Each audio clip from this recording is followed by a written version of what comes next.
What's good, y'all? Quick message for you real quick before I start my day today. I wanted to say that one thing that I do to help keep me on my toes is that I live my life as if the doctor told me that I only had a few months to live.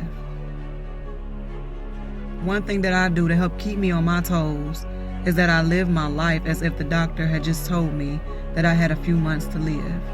When I first heard this a while ago, it really put my life into a different perspective. It really showed me that in this lifetime, and I'm one who believes in multiple lifetimes, but in this lifetime, you have one shot at this shit. You got one shot to go out here and make the mistakes that you make and then make the changes to do better. You got one shot to live your life and become the greatest person, the greatest version of yourself. You feel me? You only have one shot at this shit. And if you're not careful, you will fuck around and make decisions or one decision that will throw your life away. Live your life as if the doctor told you only had a few months to live. Become the greatest version of yourself, because if you're one who people look up to, if you're that backbone, you know what I'm saying, of the family, if you're that person, that go-to person, it's deeper than you just being giving, you know, in monetary ways or the other ways that you may give. One of the greatest things or greatest ways to give to people, the ones that you love and care about, is becoming your greatest self. Because when you become your greatest self, you're able to give more meaningful ways than just, you know, materialistic. You know what I'm saying? You're paving that way. You're being a leading example to the people that, you know, the generations behind you and stuff like that. They're paying attention to you. You're paving that way. You're going through the fire. You're going through the storm so that they don't have to.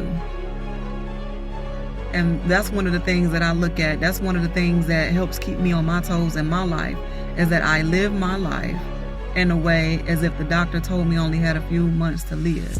And when you move that way in this life, it lights a fire up under your ass. You feel me? Like it puts an oomph in your step. You know what I'm saying? It helps you get up on days you don't feel like getting up. It helps you take that extra step when you don't feel like taking that extra step. You know what I'm saying? I live my life on purpose as if the doctor told me I only had a few months to live. You know, I don't want to ever become, and this is just me, but one thing I look at is I don't want to become, you know, elderly and look back over my life and regret. You know, the older I get, and me, I've never really been a materialistic person, but the older I get, the more I realize how important it is that for me, it's important to become who I'm supposed to be. You know, it wasn't for me wanting the big house and wanting the nice car and stuff like that, and to a degree I still do. But there's something inside of me that as I'm getting older, I'm realizing that what's more important to me is becoming who I'm called to become. So that when I do become elderly, when I do get up there in age, I can look back over my life and be like, yeah, I did that shit. You feel me? It ain't about money. It ain't about material things with me. It's about knowing that, you know, I was blessed to have this chance, this opportunity at life, and I took this shit serious. You know, that I was blessed to live my life, make my mistakes, and make the necessary changes to become a better person, to become a better woman, you know, to become one of the leaders in this world. You know, not necessarily the greatest. I'm not the greatest, but to be a leading example, to be that light. You feel me? And that's what's important to me. And that's why I look at my life the way I do. I live and I go hard for my growth. You see what I'm saying? I live and I go hard for my purpose. I live as if the doctor told me I only had a few months to live.